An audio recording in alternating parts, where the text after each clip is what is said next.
Hey everybody, and welcome back to Lindsey's Little Library. So I'm here today to do another book flight video. So I did a video maybe a month-ish ago talking about this concept of a book flight.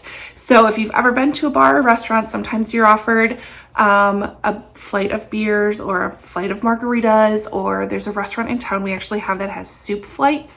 So you get little samples of multiple different beers, different margaritas, different soups. You kind of get the gist. So I thought of this because sometimes I'm in this mood to read books that are very similar to each other. So I put together some book flights that I think these package well together if you have a specific vibe you're kind of going for or subject you're looking at. So I have 3 flights for you today to talk about that I think these books go so well together. So first one, we're going to go with my historical fiction because I'm such a fan. And we're really going to be talking about kind of like a bit of the spy game, if you will. So the Alice Network by Kate Quinn follows our main character. What is her name? Charlie. So we have dual timelines, 1947, 1915.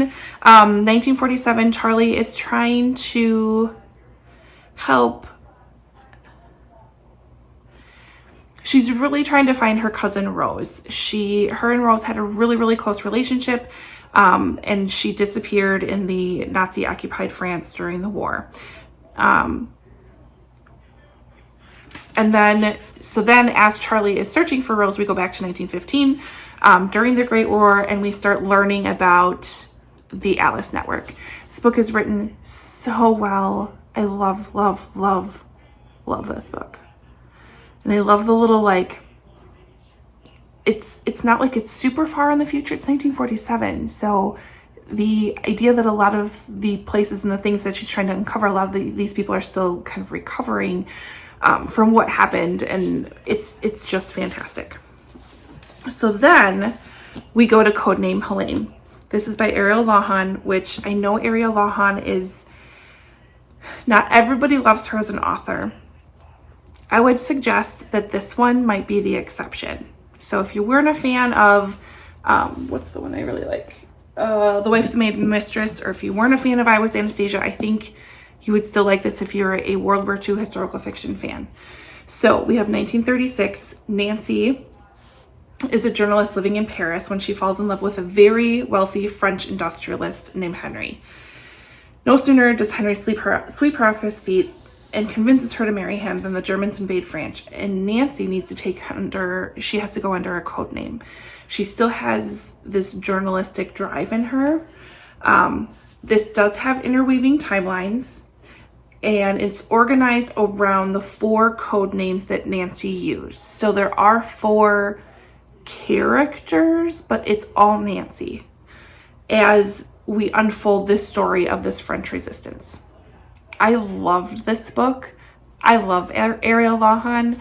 I thought it was a really unique way to represent what it really took to be a spy. I mean, I have a hard time remembering my own storyline, let alone 4 very distinct, different code names and lives that she was living. It's so beautiful. I loved it. Love, love, love. And the last book I would say isn't necessarily spy, but more along the lines of maybe misrepresenting who you really are. So this is Dear Mrs. Bird by A.J. Pierce. It's a pretty short, quick read, but it packs a punch. So this is also set during World War II. We are in London, and we have Emmeline Lake and her best friend Bunty are doing their bit of the war effort, and they gotta go to work, right?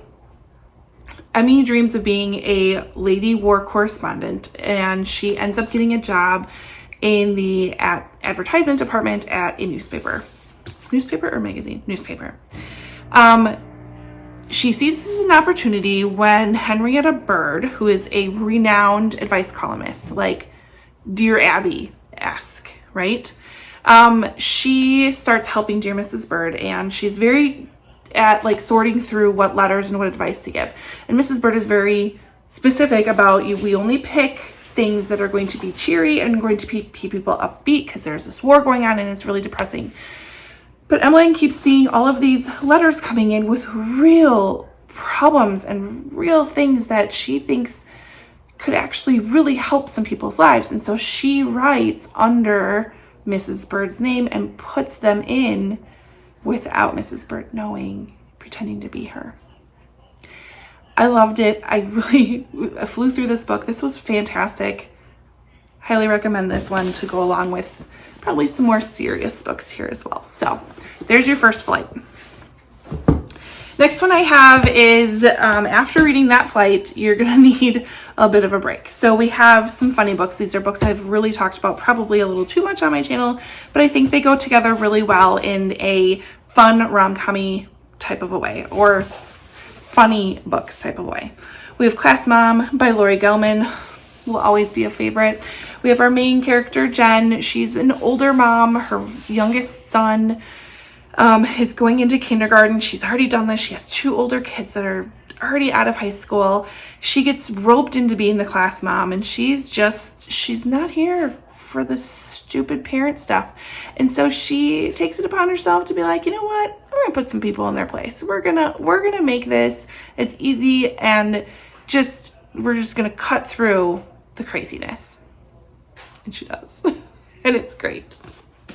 Next one I have Part of Your World by Abby Jimenez. Abby Jimenez likes to write companion novels, so Part of Your World and Yours Truly, that just came out, kind of go together. Part of Your World is, we follow Alexis Montgomery, who is a very, very determined, career-minded woman. She is a doctor and works in the ER when her parents are surgeons, and she's just got a lot of pressure on herself. She ends up going through this very small town in Minnesota one night, pulls off and looking for some food in this very small town, and there really isn't anything open. And she meets this unbelievably gorgeous carpenter, and his name is Daniel, and basically offers to take her to his Airbnb and feed her, basically, and let her stay the night. And they have this instant connection, and she's so attracted to this kind of quieter, slower, very opposite life that she's currently having. And then Daniel also, he has a baby goat, which you can't help but love. So baby goats, small town Minnesota, funny stuff happening. It's a trip. It's a trip. And then we have The Gunkle by Stephen Rowley, which gets a little bit more serious because we have our main character, Patrick. He's known as Gay Uncle Patrick, so Gup. He takes in his niece and nephew when his brother, yes, ends up needing to take some time away from his children after his wife had passed away because he was not dealing with it very well at all, and asks his brother to take the kids for the summer. Now, Patrick is not a huge fan of kids. He's an actor. He's what my kids would call extra. And so he's definitely thrown for this whirlwind. And in the process, not only does he help bring in the kids and help the kids deal with losing their mom, the kids help him deal with losing, now I'm going to question myself. Yes, with losing who used to be his best friend. So his brother married his best friend.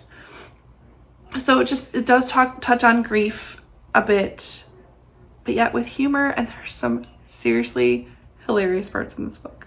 I can still remember a line. I'm not going to ruin it, but it's so good.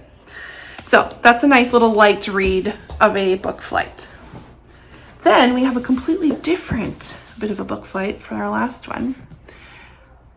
It's all aesthetic. I wouldn't say these are super related, other than they're all kind of mystery thriller-ish, but all their covers look almost the same. I had them next to each other on the shelf, and I'm like, well, there's a good flight. And they're all quick reads. So first one we have Hiding Place by C.J. Tudor. We have Joe never has wanted to come back to where he grew up. He had a really tight friendship until there was a betrayal and a suicide, and what happened when his sister went missing. The last thing he wants to do is return home, but he doesn't have a choice. So there's an email that comes to him that says, I know what happened to your sister, and it's happening again. So he needs to go and confront whatever this is. I can picture things in my head. It's good. We have Wife After Wife by Olivia Hayfield.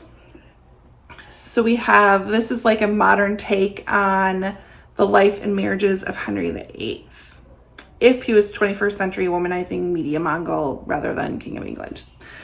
So we have Harry Rose, Master of the Universe, head of Rose Corp, number 18 on the Forbes rich list, and recently married to wife number 5. But his perfect world is about to come crashing to the ground. His business is in the spotlight, and not in a good way, and his love life is under scrutiny. Whole bunch of drama, whole bunch of mystery, whole bunch of what happened in the past and are you doing it again? And then the last one I have is The Wicked Sister. This is by Karen Dion. This is a really twisty, crazy book, and I need to make sure I don't spoil anything. So we have 2 generations of sisters. They're trying to unravel the tangled relationship between nature and nurture, guilt and betrayal, love and evil. So for 15 years, Rachel has chosen to lock herself into a psychiatric facility. She chose to put herself there because she's tortured by these gaps in memory, and she is responsible basically for her parents' deaths. Yet she doesn't remember everything, and she doesn't remember, it's almost like she doesn't know herself and she doesn't trust herself. But as she is learning new details about these murders, she ends up returning to this quest, to this place, looking for answers at a place that once felt very safe, and yet questioning things she is sure of. It takes place in the Michigan's Upper Peninsula, a very remote cabin in the woods. It's atmospheric. It's crazy. It's so fantastic. So those are the book flights I have for you today. 3 pretty stellar and very different book flights. I mean, that could keep you busy for summer. It would be fantastic. Anyways, let me know if any of those intrigue you, or if there's any other books you would want to add to these flights. I think that would be fun. See if we can build them out a little bit more. Otherwise, like, comment, subscribe, and all that fun stuff. And I'll see you next time. Bye.